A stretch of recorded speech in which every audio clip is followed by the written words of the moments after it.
Hello and welcome to your go-to Detroit Pistons podcast, the Pistons Pulse, co-hosted by me, Bryce Simon of Motor City Hoops, a former D1 hooper and current teacher, husband, and father of three amazing kids. And I'm Omari Sankofa II, Pistons beat writer for the Detroit Free Press. And of course, we're always blessed to be joined by our producer, Wes Davenport. If you are not listening to Wes and Blake Silverman over on the Pin Down on the Detroit Bad Boys YouTube channel, you absolutely should be. Make sure you're subscribed over there. Make sure you're subscribed here. Ratings, reviews, all of that. Also, make sure you are reading Omari Sankofa II on the Detroit Free Press.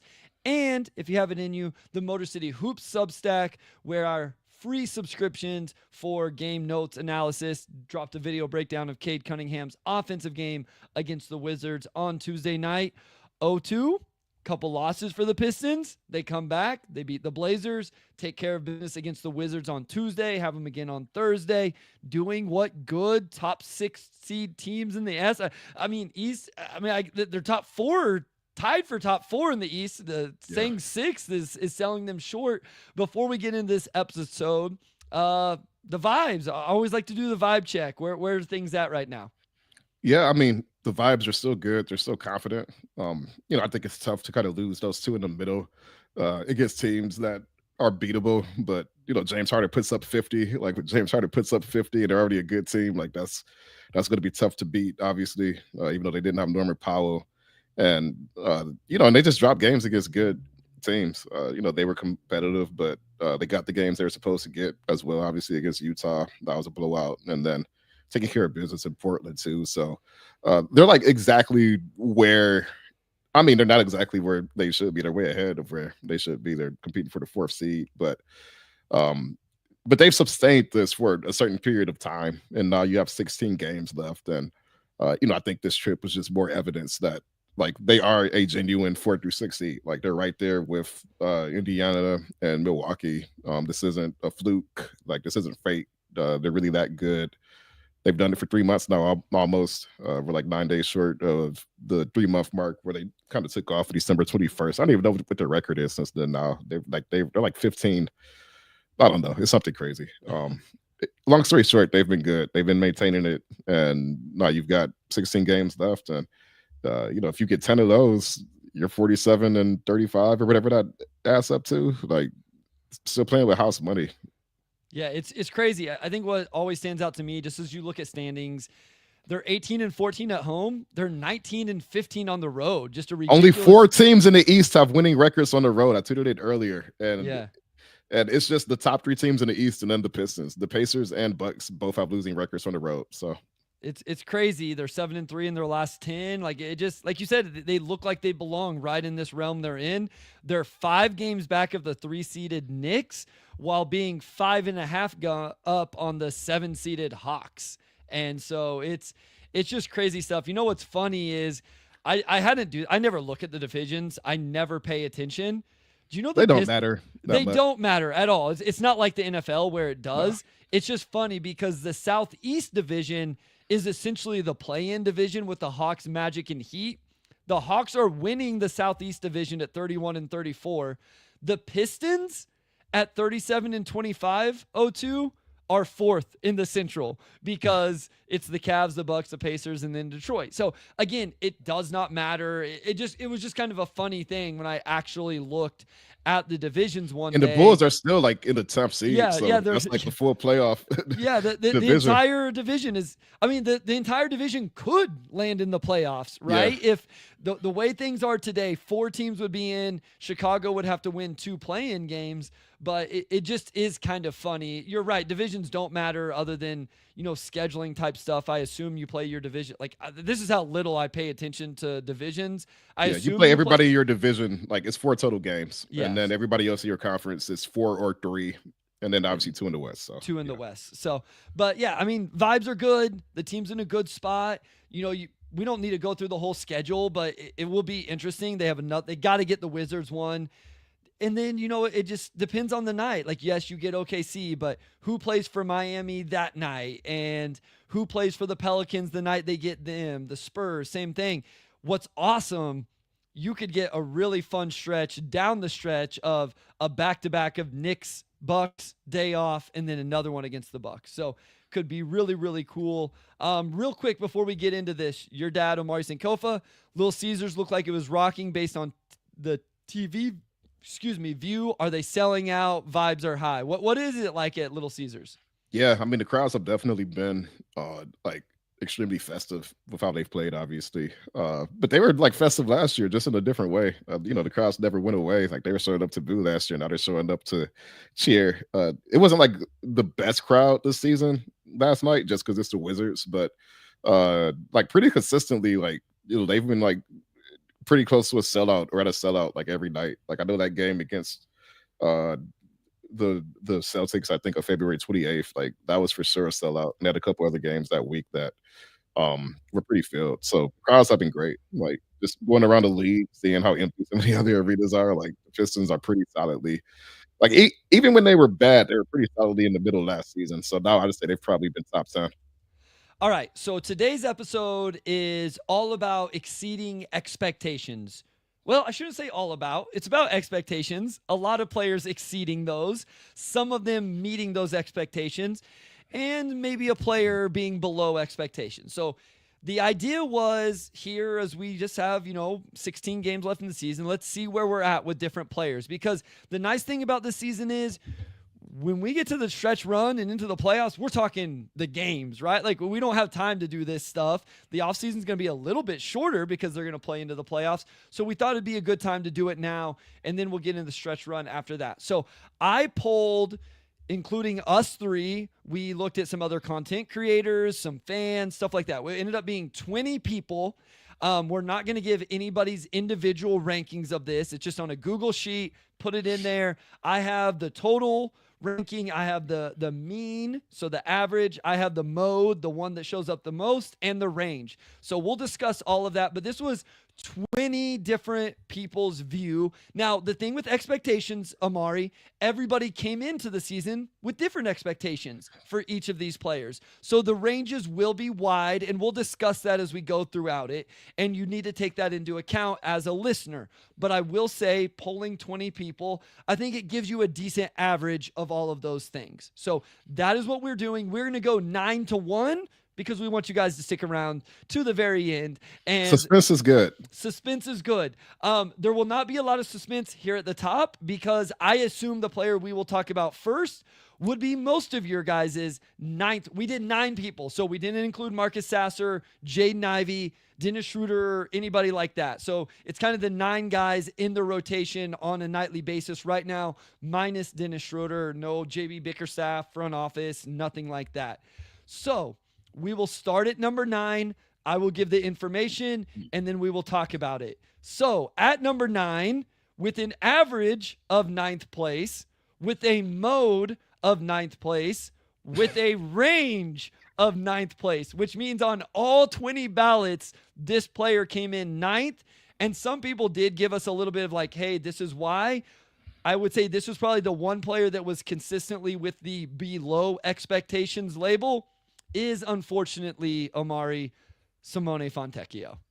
Yeah, he just hasn't shot the ball that well, especially relative to last season. And I think some of that is that last season was obviously a disaster, but he was probably one of the few bright spots where he comes in at the trade deadline and was just a 3-and-D wing, which they just didn't really have all season. And he kind of filled that gap, and he meshed well with Cade. And he was probably one of the guys that came into the offseason like, we have to re-sign him. We have to, he's a guy that fits here. And he's probably the one guy on the roster who's had a consistent role, but just hasn't really gotten comfortable within that role. And we've seen flashes of it. Like I thought the first half last night, he was really good against the Wizards. A couple good rotations at the end of quarters to just deny opportunities, knock down a couple threes. But it seems like he's just had a tendency to do a little bit too much. And when he stays within his role, it's been fine. I think it's just once you get to the shot creation aspect of it, that's when it begins to fall apart a bit. So again, I do think Tech to an extent is just a victim of how good he was in a bleak season last year, but he also just hasn't shot the ball as well. And that's something you expected him to do, if nothing else, to shoot the ball well. Yeah, I know for me, I had high expectations. I mean, if you go listen to episodes before the season, I thought Fontecchio was going to be a starter. I thought he would slot in nicely in the Yeah. starting lineup with what they would need. So if you look at what he did just in Detroit last season compared to what he's doing right now, last season he was 48% from the field, 43% from three. This season, 39% from the field, 32% from three. His minutes are down, his attempts are down. I don't know if like not getting those consistent larger minutes was an issue here, but he shot the ball well from three on five. I mean, it is the lowest 3-point attempts of his career, so maybe that is bothering Fontecchio. He was 9 on my list. I don't mind giving my list out there. Again, the other people we asked to participate, we told them we wouldn't do their individual, like call them out. But again, this one was literally unanimous at number 9. And if you're watching live, love to get your comments in the chat as well. So where would you have, these specific players as we go through it? Where would you have Simone Fontecchio? What have you thought about his season? I will say this, Omari. Offensively, obviously hasn't made shots, tried to do too much with the ball in his hands. I do think one thing he's done well that's maybe gone under the radar is I think he's been solid defensively. He had 2 big plays against, it was Washington, right? Last Yeah. night, where he had rim protections that led directly to offense in transition for the Pistons. And I think he's been a quality offensive rebounder as well. So when he gets in the game, I feel like you're going to get some solid defense and he might get an offensive rebound or two. I just don't trust him to make shots right now, and I really don't trust him when the ball is in his hands. He's trying to do something off the bounce. Yeah, and I asked JB about Tex Rowe last night. Just got to get him at that, right? Like, his shot hasn't fallen, but what else has he done that, has allowed him to stick? And that's what JB talked about. Like, he crashes the boards, he defends. And for 15 minutes a night, I mean, the Pistons have 37 wins. So, it's not like this has hurt the team in any substantial way, right? If Tech, I think if he gets one game where he can just go like 7 to 10 from three, like he will be fine the rest of the season. Like, he just needs that one game where he just catches fire and that might be it. But he's probably, he's just the one guy that's sort of been in a slump this season. And, the defensive rebounding has been there. And if he starts hitting shots, then, I think he could turn things around pretty quickly and certainly give him a lift in the playoffs if nothing else. Yeah. Okay. So speaking of the playoffs, that's interesting as well. I'm really fascinated to see what JB does with his rotation, if he keeps it at 10, and if it doesn't keep it at 10, is Fontecchio a guy that could potentially fall out? I thought Fontecchio was going to be a double-digit guy scoring coming into the season. Obviously has not been that. So next on our list, and there's a big gap, like if you want to look at tiers. So Fontecchio, if you just go 1 is being the person that exceeded expectations the most, 9 being the least, 1, 2, 3, 4, and then you just add those up. So Fontecchio was obviously at 180, right? 9 times 20. The next person was at 139 total points for an average of 7. Their mode, so the most they got was 8th. So in general, they got quite a few 8th votes. I would say for a lot of people, this is where it would be like met expectations, not necessarily below expectations.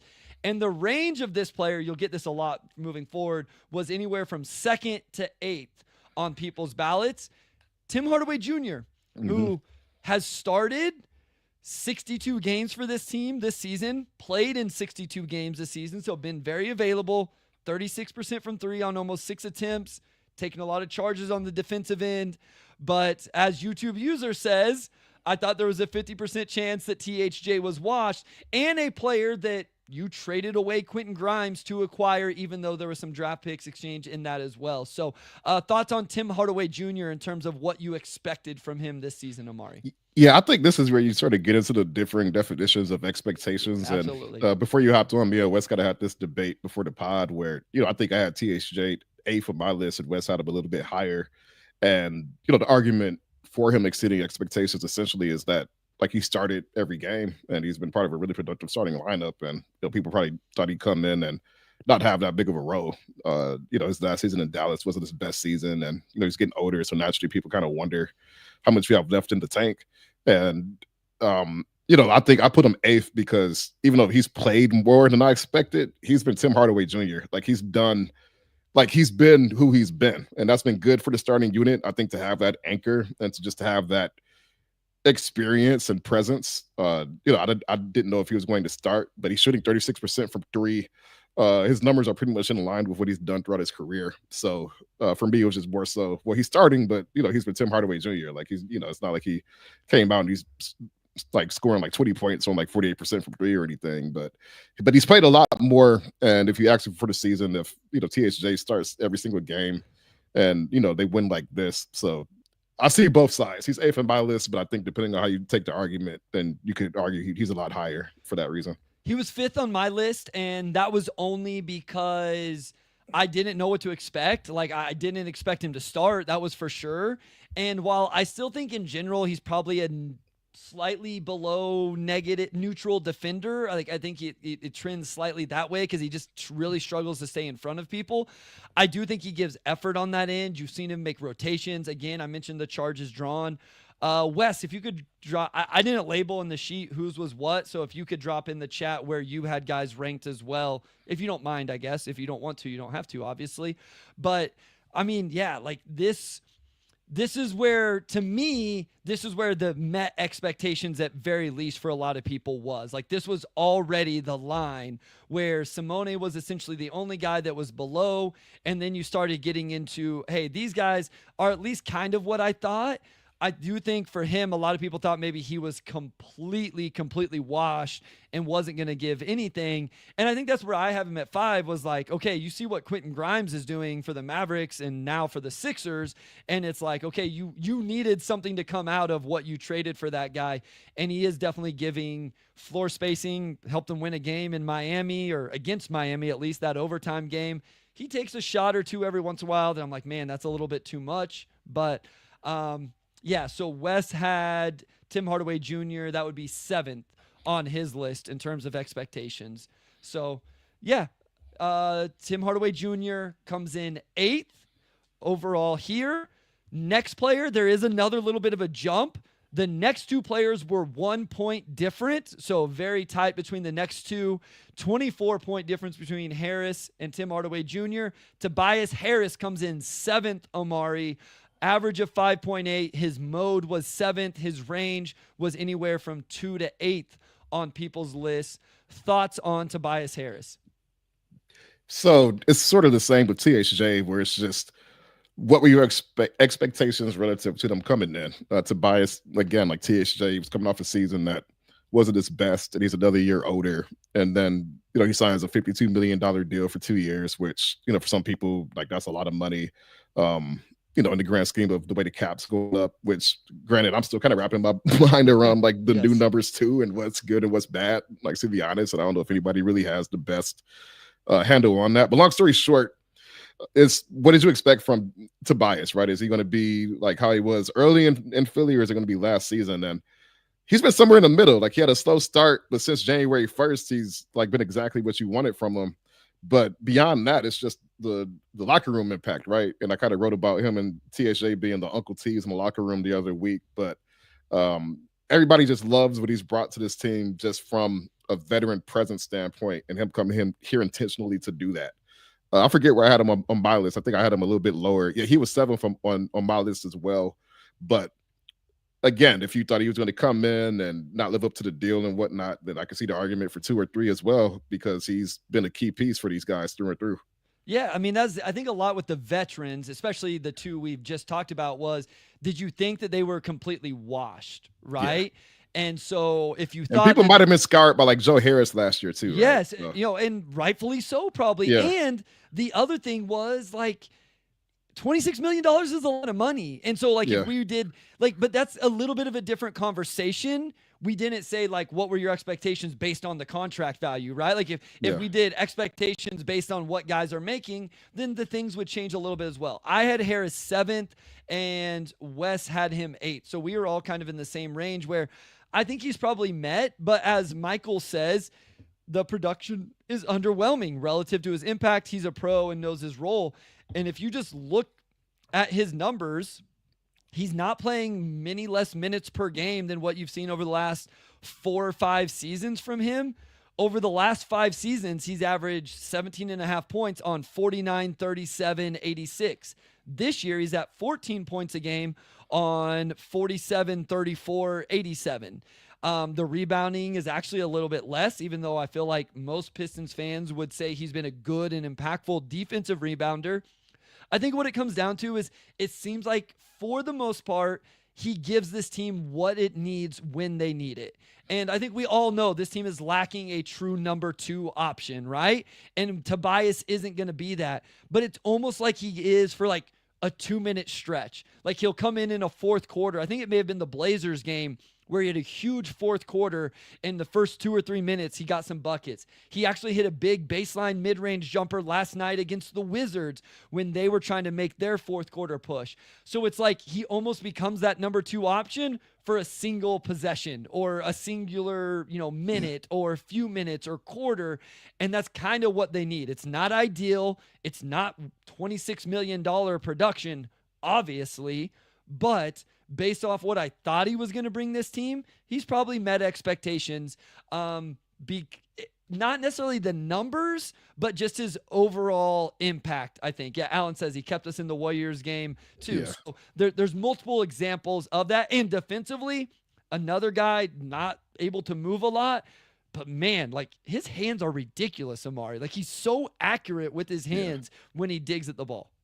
Yeah, and that's the thing with Tobias. It's like he is like YouTube users saying here, like a stabilizing presence. Like if you lost the game, it's not because of Tobias Harris. He's always going to go out there and give you something. Even if he doesn't shoot the ball the best, he's going to have some defensive plays. He's going to have 8 or 9 rebounds. Like he's had some multiple block games. Like he's always producing. He's always keeping the guys organized and settled. And I think just having that baseline, like at the 3 or 4, like wherever you kind of view his position relative to Asar, like he's been consistent like every single night. Like even if the shot's not falling, he's been consistent in other ways, and that's been a huge lift for him. So for us, that's like meeting expectations. But again, if you had Joe Harris fears, then yeah, he's been way better than that by far. Yeah, and that consistency is important. I mean, I remember, I'm not trying to like have Sadiq Bey catch a stray here, but it was like Sadiq Bey was frustrating because one night he might go get 28 and shoot lights out, and then the next night he didn't. It was like always up and down, where it seems like Tobias is just, pretty consistent across the board. So that gets us our first 3, or I guess bottom 3. Simone Fontecchio came in 9th, Tim Hardaway Jr. 8th, Tobias Harris 7th, by 1 point above number 6, which we'll talk about right after this short break. All right, we are back with segment 2, and we're just going to go ahead and dive right in to who's number 6 on our list. And that player is Mr. Ronald Holland, the second, the rookie. So he got 114 points is how I will say it, which Harris got 115. So his average was 5.7. His mode was 6th, where he's ranked here. His range was actually a little smaller than a lot of people's, believe it or not. He was anywhere from 3 to 8. So where have you been at with Ron Holland? Number 5 overall pick, but a young player, a lot of rawness to his game. But Omari, there's only 2 guys that have played in every game this season for the Detroit Pistons. We'll talk about the other one later. But Ron Holland, all 66 games, 15 and a half minutes per. Yeah, I mean, before the season, we were talking about the Pistons are so deep on the wing that Ron might be the first lottery pick for him that like doesn't have a guaranteed spot, right? And like he's made that sound ridiculous because he's like as you said, he's like one of 2 guys who have played in every single game, and like rightfully so, because even if it's just 10-15 minutes here or there, he finds ways to be productive, whether it's defensively, just creating havoc in transition. Like every now and then he'll have a drive to the rim where he's just has like some funky footwork and like body maneuvering, and it's like, okay, like he's got some juice there, but he's always doing something. Like I feel like you always notice Ron when he's out there. He's never out there for that long, and that's like the best compliment you can give to a rookie who was still 18 years old when the season started. So yeah, he certainly exceeded expectations just in the sense that like he was a surprise at the 5th pick, and he has been a quality rotation player for a team that's going to finish somewhere between 4 and 6. So, I mean, absolutely, I think he's exceeded most expectations. Yeah, so he was 6th on mine, and for Wes, I believe he was actually 3rd.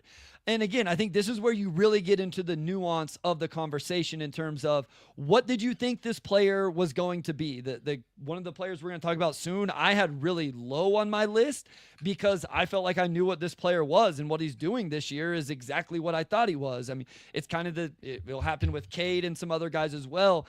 And so I think it's like, okay, for Ron, were your expectations based on him being the number 5 pick and what you think you should get from the number 5 pick? Or is it based on like what he actually was in terms of a player coming into the NBA in the Detroit Pistons organization? And for me, just where I am fortunate enough to do as much draft stuff as I do, I knew there was a lot of rawness to his offensive game. To be quite honest, it's been even more raw than I thought, O2. I actually thought he'd shoot the ball a little bit better than what he has. I looked the other day, he hasn't made a 3 in like, I think it's been over 2 months now. But the defense has been better. And one thing that is absolutely translated, and I think this is why he can get consistent minutes, his confidence never wavers, and the way he plays and how hard he plays never wavers either. And he's also always like whenever guys get chippy, Ron's always right there. And I think that's endearing too. I want to tell real quick, everybody watched the game, but I put it in my notes. So when Cade and Keyshawn George got into it a little bit and Middleton went over to protect his rookie, I actually respected that from Chris Middleton. Like I respected that. Pistons fans may not have. I realized that like sometimes we only look at it from a Pistons perspective because I kind of want to be like, can we really get mad at Tyrese Halliburton for celebrating when Malik Beasley literally shakes his hips in front of the other team's bench after a 3? Like, just saying. But what was funny, then later in the game, Marcus Smart is trying to chirp at Isaiah Stewart, and who steps in front? The rookie, Ron Holland. And I was like, okay, this is kind of amazing. Yeah, like Ron is always ready. Like, I think that's his best quality is like his readiness. Like he's always going to be ready to hop in and do something. And he's always 100% locked in. And like, even that's enough to make a difference. And it just helps when he also just has a nose for the ball on defense. And he's really light on his feet and doesn't make a lot of mistakes. Like he's very unselfish and he tries to stay out the way and just help where he can. Right. Like, and I think that's been a credit to him. Just like a really solid, just smart all around, like Ricky. Like he's come in and he's chipped in wherever he's been needed, and he's played every single game. And again, I don't think anybody necessarily projected that for him coming into this year. Devon Ambitious says Hallie is just annoying. Like, no, I get it. Like, I'm not trying to take shots. Like, sometimes I watch, I'm like, I love the Pistons vibes. Like, I love how they do their celebrations and all of it. It's just like, okay, if we're going to love this, we got to be okay with some of the other stuff.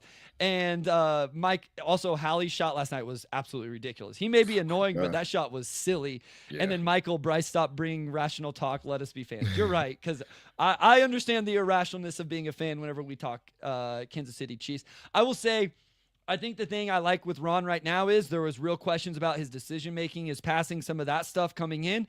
I think every game he shows real unselfishness, reading the floor decently well, all of that. So I like this spot for Ron Holland.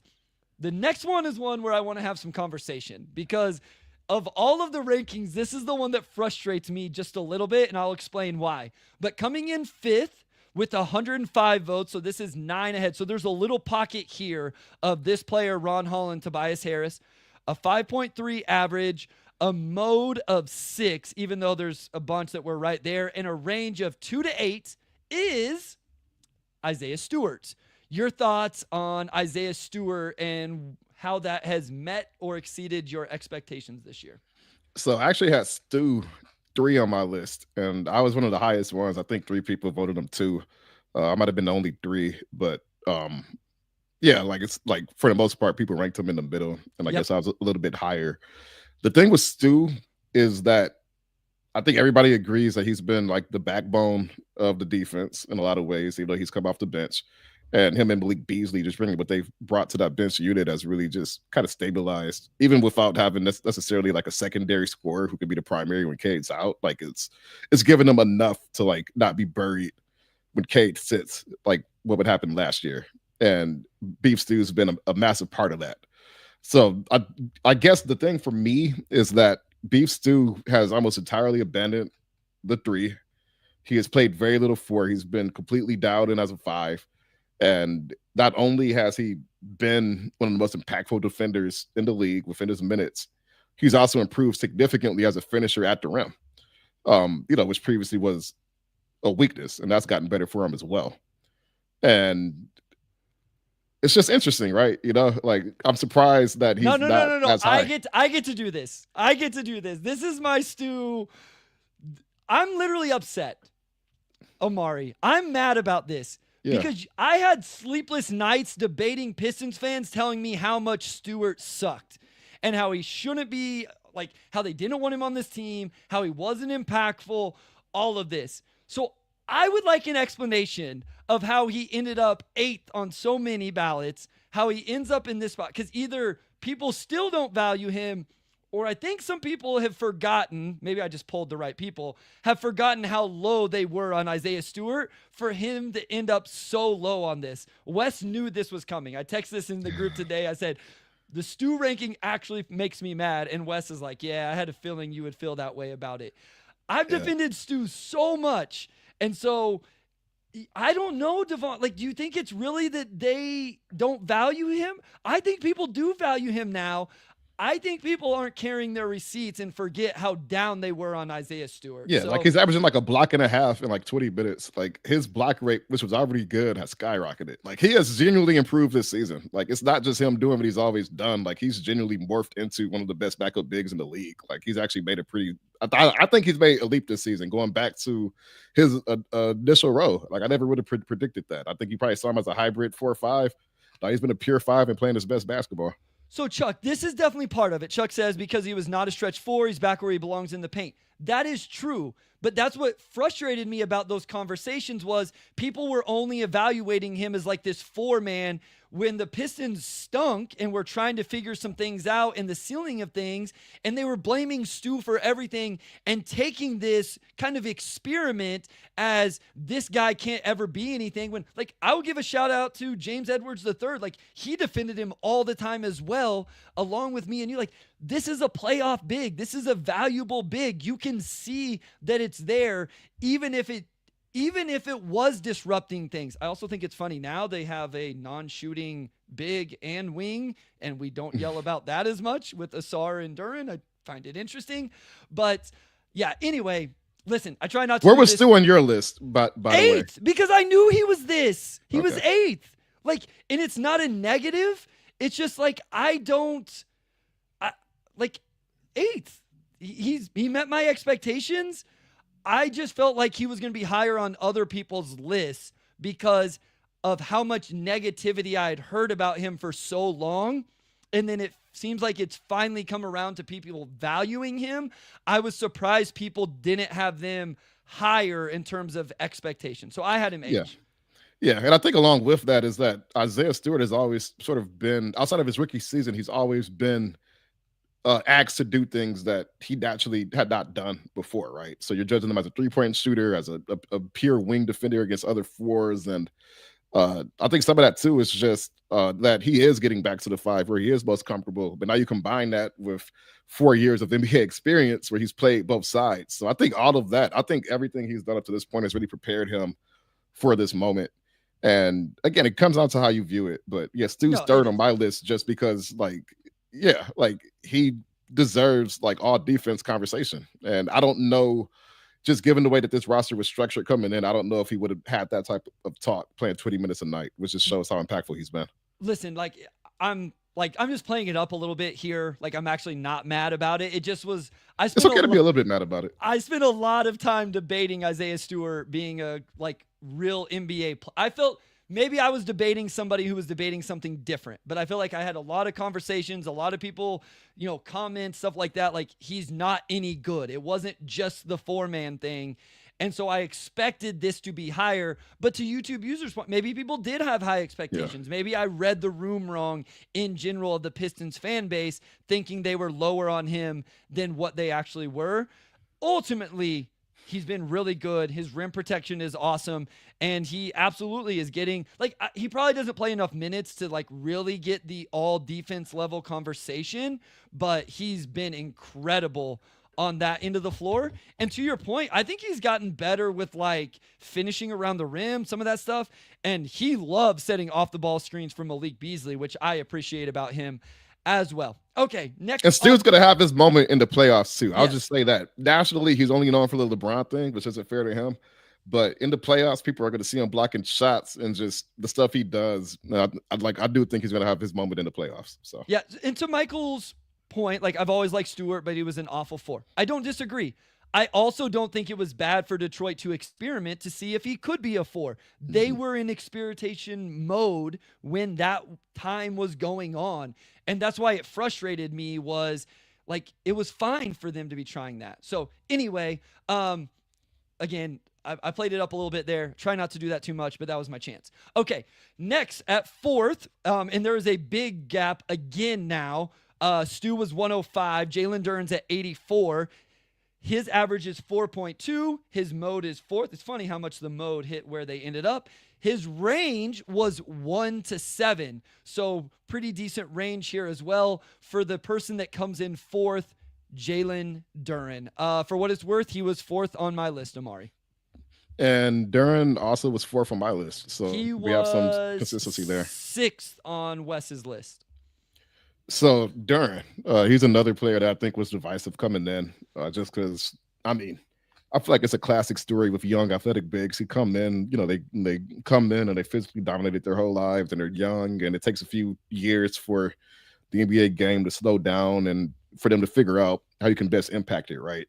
And Duren, I think in the back half of the season especially, has begun to figure some things out. Yes. Like I think he's been second on the team in assists since Jaden Ivey went down, and like he probably has a pass or two a night where you're like, but overall, I think he's done far more good than bad as a playmaker this season for the first time, to where he is dishing more assists than he is turning the ball over. And he's making good plays. His shot blocking is up. He's still physically dominant as a rebounder. And he might be top 3 lob threats in the NBA at this point. Like that one-handed he had right over Washington's defense last night. It was over Middleton.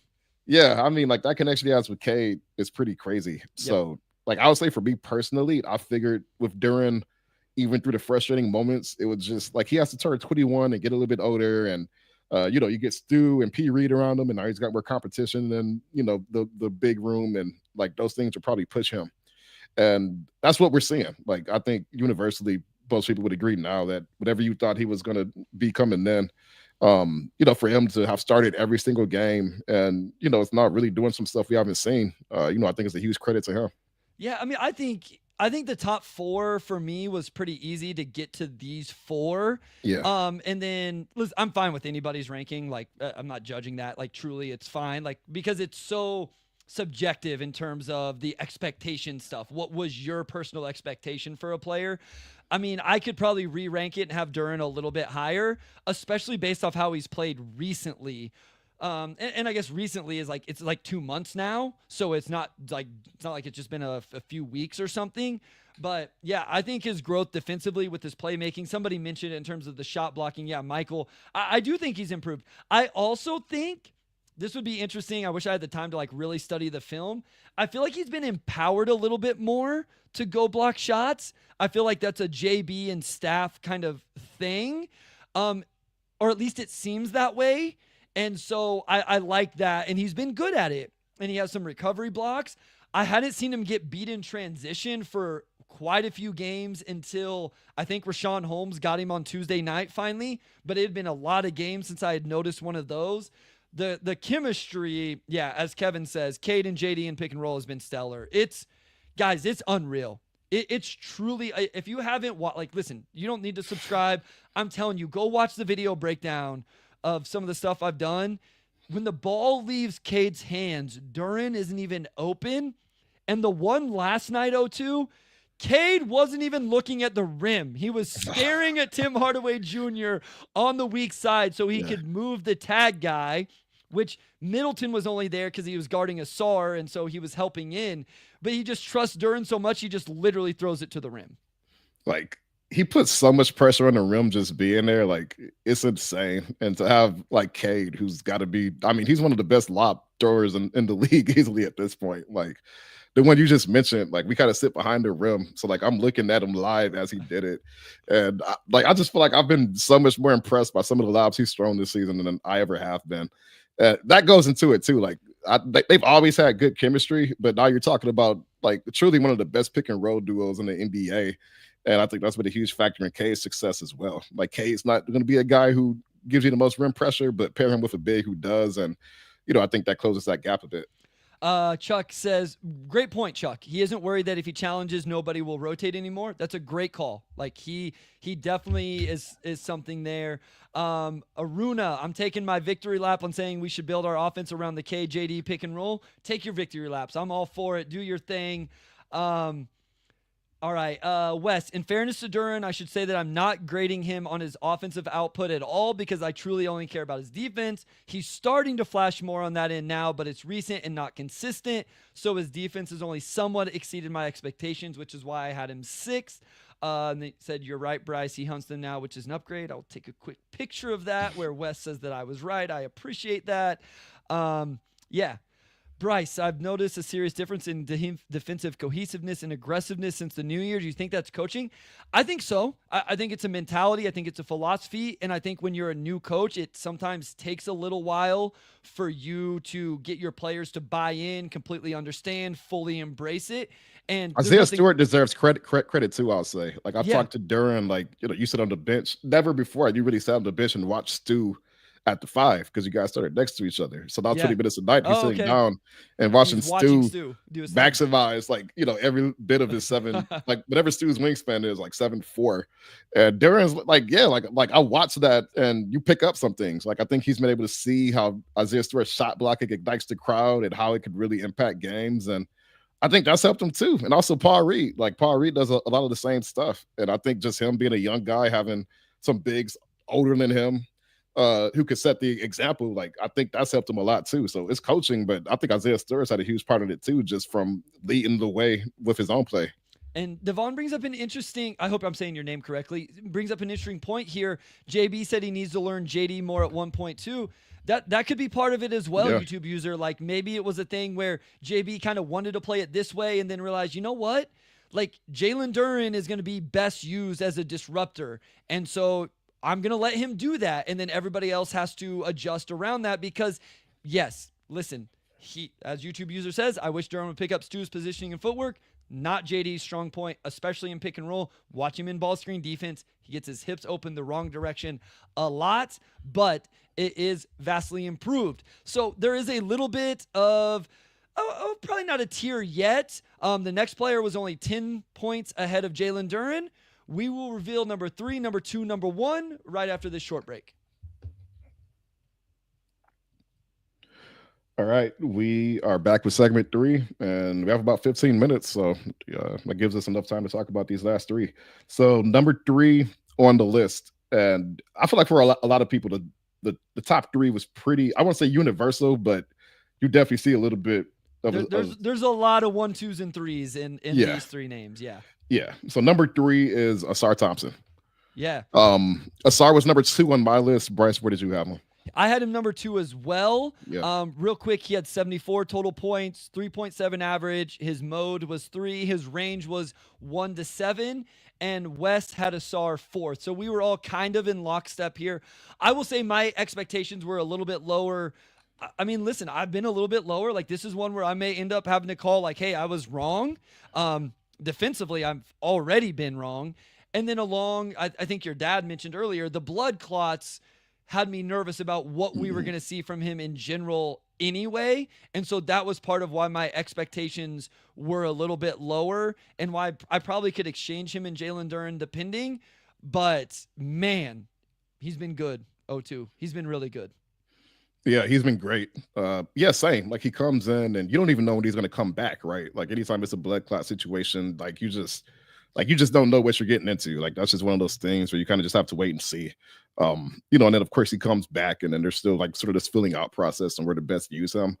Bottom line for me is that before the season, I think we had rightful concerns about the space if they were to start Asar and JD together. And Asar didn't start until JI got hurt. So you kind of have to wait for that opportunity to open up. But Pretty much since January 1st, right? Like, J.I. got hurt January 1st, so the Sar took over like whatever the next game was, like the third or whatever. The Pistons have had one of the top defenses, and he's slotted in pretty much perfectly as a guy who is leading the charge defensively. He gives you another plus rebounder. Like the Pistons dominate most teams on the glass because they have 4+ rebounders in their starting lineup.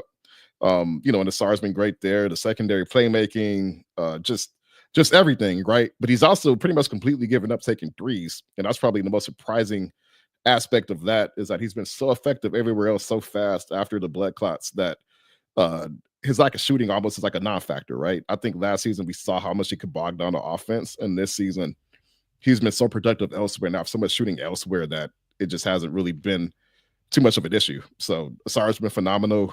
They've been a much better team since he's been starting, and certainly he's surpassed a lot of expectations. I think this is close to the best case scenario for his season, given how last season ended for him. So what I said earlier about how people crush Stu at the 4 and then we're fine with the Sar being a non-shooting 3-4, whatever you want to say, the major difference, because it's not even an apples to apples comparison, is that Asar Thompson can pass the ball and dribble the ball, right? And that's what's making this work is Asar can grab and go. And this is a team that's playing at a very, very fast pace. And so that really works into his favor that he can defensive rebound and then he can just get it and go. But I still think, well, maybe you build your offense around a Cade, Jalen Duren pick and roll. I think one of the biggest things to unlock this offense is the Asar Jalen Duren chemistry. I think it's a very underrated aspect of this thing working on the offensive end.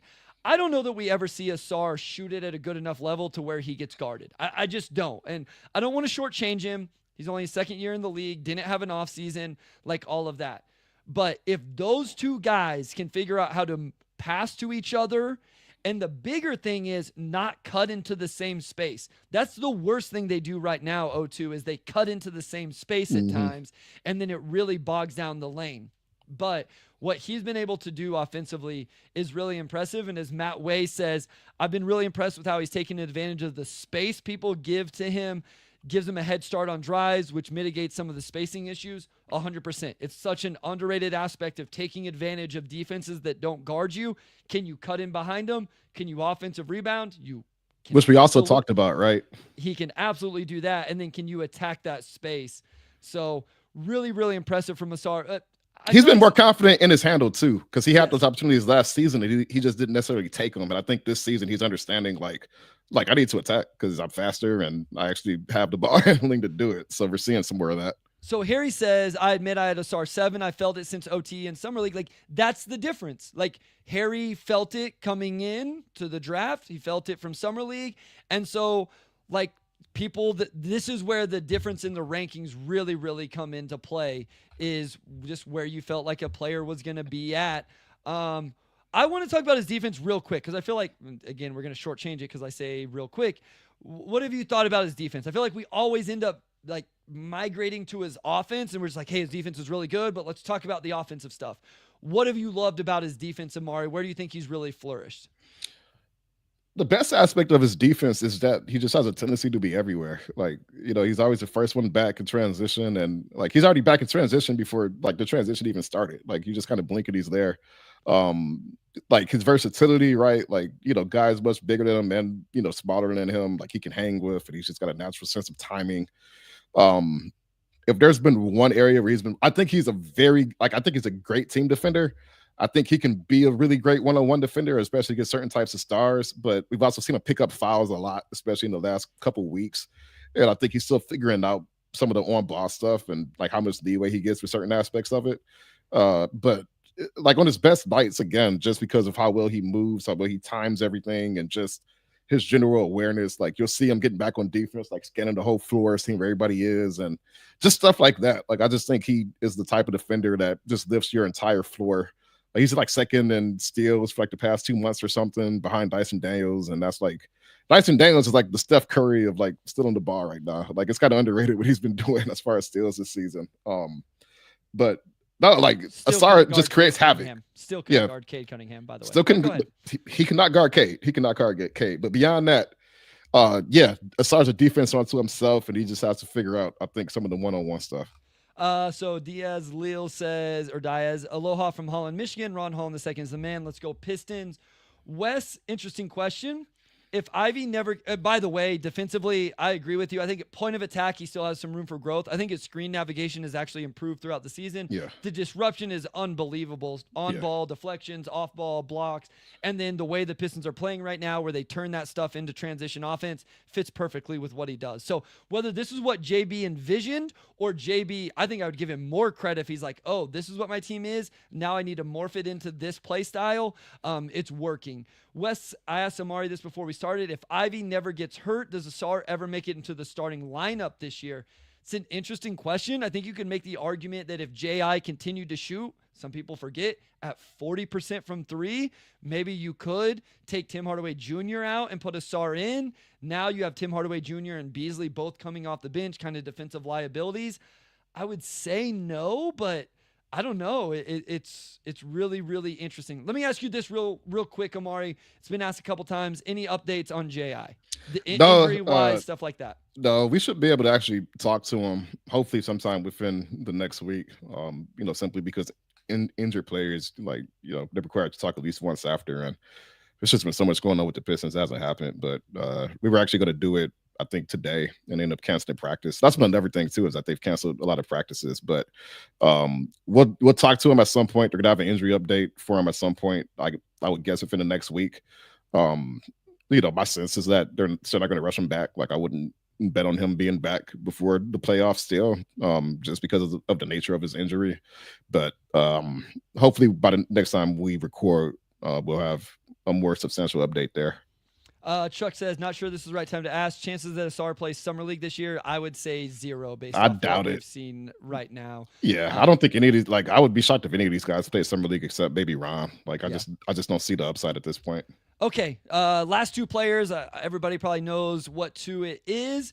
In second with 55, so a little bit of a gap here. You go a 19-point difference, 2.8 average. His mode was 2, a range of 1 to 6. He was number 3 on mine. Omari's, where was he at on yours? As on Wes's, he was number 2. Comes in Cade Cunningham. Yeah, so I'm going to sound like the hater here, but my argument is the same as your argument for Stu. So I had Cade 6th. Love it. And I understand why he's so high, because he's an all-star, like, probably going to be all-NBA at this point, and he's earned it. No. He's going to be all-NBA 02. Yeah, I say probably just because sometimes the voting gets a little wacky, but I think he'll get it. If Cade Cunningham plays 65 games and he is not all NBA, we boycott the voters. I will lead the charge. I will lead. I don't even care about postseason awards. That man is second team all NBA as things stand right now. And he should be.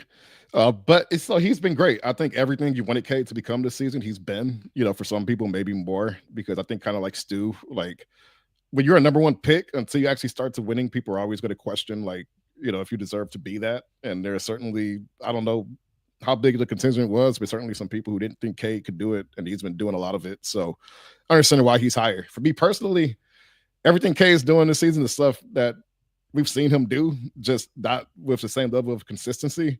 But we've seen him take over games. Like, we've seen how good he is at passing the ball. We, like, last season, after the first 25 games or whatever, he really cut down on his turnovers, so we knew that. He's shown, like, I don't know if he's shown anything new per se. He's just, like, outside of the step back threes and, and some of the threes he's getting off the screens, he added that. But he's always done this. He's always had nights where it's like, okay, I see why he's the number 1 pick, because he has nights where he just completely goes off, and there's nothing like defenses could do to solve it, right? Like, he's picking you apart with his own scoring, with his passing, like, everything.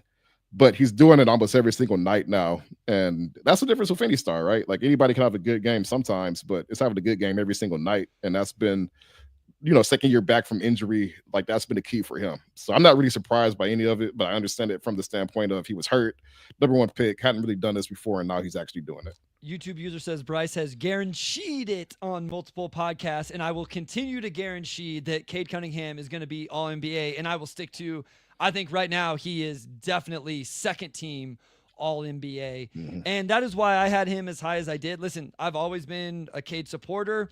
I've spent a lot of evenings debating people on how good Cade Cunningham was or was not. I think him The and same. Isaiah, We both always thought he was like we never really questioned whether or not he had like star talent. Like I can already, I'm ready for the comment or somebody, because people come at, well, Bryce, you said he wasn't the number one option. People misconstrue what I said. I've said from day one, Cade Cunningham was the face of the franchise and the best player on the Detroit Pistons when they compete for a championship. Now, where I may have to walk back a statement was I thought he may not be the leading scorer. I thought Cade may be this like triple-double machine who maybe averaged like 22, 23 a game, and then you had somebody else, 25 a game. Now, what he's showing is he can take the whole load, right? He can average the 25, 26 a game and do all of the other stuff. And so that's where I may end up being wrong. We'll see. But please don't come at me saying that I never thought Cade was face of the franchise number one potential, because that never came out of my mouth. Go ahead. No, I was just going to say. All right. Listen, I want to read off the numbers real quick because I do think there's been some improvement here. 22.7 to 25.7, 45 from the field to 46. Interesting, the three-point shooting isn't as much of a jump as what you would think just when you watch him play in terms of volume or percentage. And he's been like a slump for a few weeks. Yeah, sure. Free throw percentage now is about the same after a really uncharacteristic slow start percentage-wise, but the attempts are up. I think where he's made a ton of ground, O2, rebounds are almost 2 more per game. Assists are almost 2 more per game. Minutes are almost 2 more per game. And he's already played 61 games. Like, I think it's the minutes, it's the load, and you said it, the consistency. It's not easy to do what Cade Cunningham has done on a night in, night out basis. It's ridiculous. And I had high expectations for him. The fact he's exceeded my expectations is why I had him as high as I did, is that I did not think all NBA. I did not think lead his team to a top 6 seed in the East. When you can't name me their second best player, and when you can't name me somebody's second best player and they're 7 or 8 games over 500, that's a dude in this league. And so no matter how you want to cut it, Omari, that man's been incredible this season. Yeah, K's been phenomenal. We both agree, most should agree, all NBA. And realistically, yeah, like I would say him and Asar are like, and our number one, of course, are probably the 3 guys who are just university, like, yeah, like they've killed it this season. All right, let's get to it. 20 points ahead of Cade Cunningham, an average of 1.8, a mode of 1. I'll count those up as you talk, and a range of 1 to 5. I think everybody knows at this point, Malik Beasley, who is having a elite season shooting the basketball. Omari, your thoughts on Malik Beasley? Yeah. He's one of 3 players in NBA history to average at least 9 threes a game with a 41% clip. The first player is Steph, who did it 6 times. The second player is Clay, who did it once. So, very unique group. Do those guys shoot the ball well? Are those good shooters? I think so. Okay, I thought so too. I'm a recent NBA fan. I started watching like 2 years ago. So, like, I honestly couldn't tell you. So who are these people who thought Malik Beasley was going to have one of the best shooting seasons of all time? Like, who are the people who had him like outside of the top 3? Okay. Because we all knew that he could shoot, but this is by far his career year. Okay, so this is my argument for Malik Beasley number 1, because I had people tell me, like, I knew Malik Beasley was a good shooter. And we all knew that. With all due respect, this isn't good shooting. This isn't great shooting. This is elite three-point shooting, Omari. Elite. And I did not think the Pistons were getting elite. 6th man of the year, 2nd leading scorer on the team, shooting and offense from Malik Beasley. So here are the numbers, and I'll even do per 100 possessions, so it takes into account pace and everything else. 42% from 3. That's his best mark of his career outside of a year where he played 14 games. 16.5 attempts per 100, not per game. Per 100 possession, the most of his career. Almost 7 makes per 100 possessions, the most of his career. The 29 points per 100 possessions, the most of his career outside of the season where he played 14 games. This is elite level three-point shooting that is unreal. And again, this guy is 2nd on the team in scoring if you take out Jaden Ivey. And it's and now he's even starting to make some twos. And the other thing I will say He's starting to catch is, some lobs. yes, there's starting to be a little bit of stuff from two where he breaks down, shot fake, gets into a float or stuff like that. Like, so Matt Way says it perfect. Historic shooting plus elite teammate, the latter of which I did not expect. I didn't know Malik Beasley was going to be the leader of the vibes. I didn't know that I was going to sit at a press conference in Denver and JB ask about Malik Beasley, wouldn't talk about the shooting. He would say he's a great teammate and brings great positive energy. To me, this was a no-brainer. I respect anybody who thinks differently. This is well beyond anything I expected from Malik Beasley with the Pistons. Yeah, like he was like trademark veteran shooter on like a 1 year deal when he came in, and he's been the leader of the vibes. He's been the leader of the spacing, and everybody universally is like, we have to keep him. And he went to trade the lady and said, please don't trade me because I want to be here. Like there is no way this could have possibly worked out better for anybody involved. This is the best case scenario for Bees, best case scenario for the Pistons, best case scenario for the fans. He's been the leader of the locker room, like the leader of the fandom. Like, yeah, I feel like every metric he's just passed with flying colors. So he was number one on my list, and honestly, I don't even think I consider anybody else. Like he by far has surpassed my expectations the most this season. Like I don't think anybody would have guessed any of this, and if you did, hey, shout out to you because this has been amazing. Yeah. Alan says, I tuned in late. Was Ivy included and where did he rank? Jaden Ivey was not included. So I will go back through the rankings at the end, but we didn't include Jaden Ivey, Marcus Sasser, anybody traded at the deadline, anything like that. Beasley's been awesome. I need some context here. Your dad says Malik Beasley, number one. I saw this coming 27 years ago and named a son after him, Nostra Dad-ish. Yeah.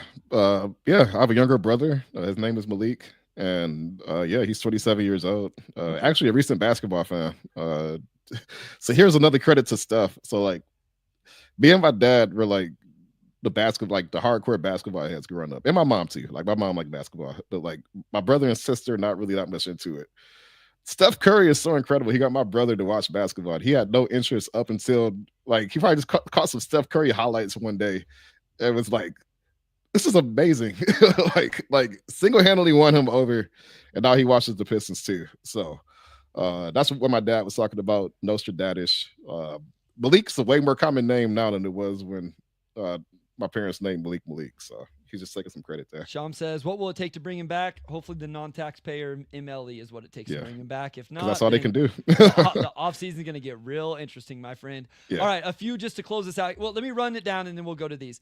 So first, Malik Beasley. Second, Cade Cunningham. Third, Asar Thompson. Fourth, Jalen Duren. Fifth, Isaiah Stewart. Sixth, Ron Holland. Seventh, Tobias Harris. Eighth, Tim Hardaway Jr. Ninth, Simone Fontecchio.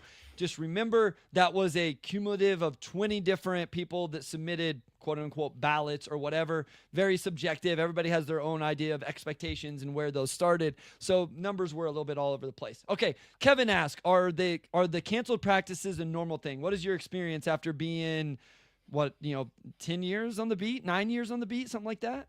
Yeah. 5 years on the Pistons, 7 for the league. A lot of teams don't like a lot of teams you just only don't had practice. 2 with the Grizzlies before the move? Only had a couple with the Grizzlies. My bad. Yeah, man, if I was a decade in, that means I would have been a beat writer since I was 20. Like that's like sophomore year of college. My bad. I tried to get you up to my age. Hey, no, it's okay. Hey, no, it's okay. It's okay. I'm not there yet, but it's okay. No, it's like a lot of teams don't practice. Like the Bucks are when Budenholzer were there, like the Tourists did not practice, and like a lot of teams just don't really practice that much anymore. So the Pistons still do, but not as much as they did previously, and like that's because they have more vets, and they've proven they can win, and teams are a lot more cognizant of downtime and rest and stuff like that. So I'll say it's actually probably a bit more of the norm now for them to practice less. Like they definitely can go a week without practicing, and that's pretty much how it's been all year, and it's worked for them. Derek Brown, O2 is an elite nickname. Thank I agree. Order of the Blazing Horse. This is our guy Harry. If JB Bickerstaff was included on the list, where would he be? Top 3 or 4? I thought JB was a fine hire. It's been a home run hire, as I think JB should finish second in Coach of the Year rankings right now. Who's number 1? I mean, the Cavs are just silly. Okay. Like listen, I understand, but like multiple 12-game winning streaks. They've won 19 of 20. They're unreal. I Yeah. understand. Like, I'll hear the argument. I think Kenny probably wins it unless there's a complete, like, just something crazy down the stretch. Yeah. I solidly have JB number 2. Did not plan on saying that. The defense has been way better than I thought it was going to be. Even some of the offensive stuff has been better than I thought it was going to be. So he would be fairly high in these rankings for me. Yeah. I probably have him fifth, honestly, right in between Duran and Ron Holland. So for those who don't know, JB Bickerstaff was the head coach of the Grizzlies when I started covering them at the beginning of the 2018-19 season. Well, technically it was like 7 games into the 2018-19 season, but yeah, like he was the head coach, got fired at the end of that season. They hired Taylor Jenkins, they drafted Ja, and the current era started. So I was kind of there for the transition for those 2 years until the pandemic hit, which is when I moved back home. But I already knew JB, like I knew how he operated, I knew how he coached, like, and I knew coming in that he was going to be an instant impact because of his energy. Just like I just knew it. Like I just knew he was going to come in and immediately click. I knew Pistons fans would like him. I'm like, this is going to be a good hire. He's exceeded my expectations a little bit because I didn't see him winning however many games are going to win. And you can never really predict this, right? But JB has always kind of been this type of coach. And, you know, I think it said a lot that he took over in Memphis. He was the interim. I think he took over for Lloyd Pierce. You know, like somebody could, like, I'm pretty sure he took over for Lloyd Pierce like halfway through. He took over for John Beeline in Cleveland. So this is like the first time that he was brought in as like, I think he took over for Kevin McHale in like Houston. So on paper, I'm like, this is a perfect situation. He's a perfect coach. It'll work out. But again, you can't really predict the extent that it's clicked. So yeah, and my thing is like Wes and I talked about this during the hiring process. Like I just don't know about head coaches enough to like really say. I'll know more the next time because I watch more NBA in general now. But yeah, man, he's been yeah, it was this is funny, Chuck. You'd be called a slappy and run out of the chat if you'd said 45 wins. Chuck, you were absolutely right. I probably would have spearheaded that. I wouldn't have ran you out of the chat because we love all of our listeners and we want you guys to stay, but I would have respectfully disagreed and then I would look like a slappy. I mean, I do. Like I thought less than 30 wins was probably the ceiling, right at 30 wins. So Omari sums it up the best. The OG Omari, one of your top shows all time on my list. Great job, Pistons Pulse team. Appreciate you, Pops. Thank you. Yes, always appreciate your support. This was a fun one. We'll get back to talking on the court basketball after a few games this week. We'll be back next week. Again, please subscribe, rate, review, like, share. Help us spread the word as this Piston things grows because Lord knows people need to listen to us, not necessarily the national media about the Pistons because I don't want to be arrogant, but I think we do a better job. Make sure we could be a little bit arrogant. That's like one of my weird beat writer pet peeves is that people care so much about the national attention when like I've been here every single day for 5 years and I feel like we are like the best Pistons podcast. Like, people can disagree, but we've been doing it, and I'm happy with our product. So if you're frustrated with Shaq and Stephen A and all these other people, like just tap into the Pistons Post because we got you.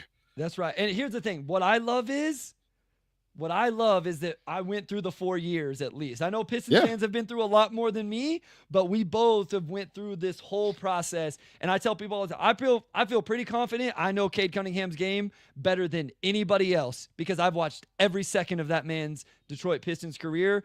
Yeah, talk that ish, Omari. So yeah, I have no sympathy at all when fans are frustrated. It's like we're topping the better content. Like, what do you want me to do? You know, like we're working hard to do this for you. You got the Pistons Pulse, you got the Detroit Free Press, you got the Motor City Hoops Substack. Not to mention you have the Pin Down on Detroit Bad Boys. You got Locked On Pistons. You got I'm leaving people out, and I apologize. We got my guy Harry Mraz with the Order of the Blazing Horse. Guys, there is great Pistons content. I would never go to the national media to listen to people talk about the Pistons. And I do national stuff now. And I will still tell you, like, the it's no offense to them. Hey, there are national reporters who do amazing work. Omari, it is hard. It's hard. Cover the whole team. It's no fault to them. 30 teams is a lot. You can't follow all of them. No, I know a lot about the Cleveland Cavaliers. I can't tell you the vibes because, Pistons Jack absolutely does an incredible job. Like, I can't tell you the intricacies of the Cavs the way I can tell you about the Pistons. And I've watched double-digit full games with notes on the Cavs, just like I do Detroit. It's not the same as watching every single one with a fine-tooth comb the way I do, the way you do, the way Wes does, the way Koo does, the way everybody else does. Come to us for your content, all of us. So that's right. Local media matters, man. We're still here. We're still doing it. Let's do it. All right. Yeah. Take it away, my guy. All right. Big thanks to all of you for tuning in. And as always, big thanks to our audio producer, Robin Chan, our editor-in-chief, Nicole Avery Nichols, our executive producer, Bill Bradley, and big thanks to Wes Davenport, as always. And we'll talk to you all next week.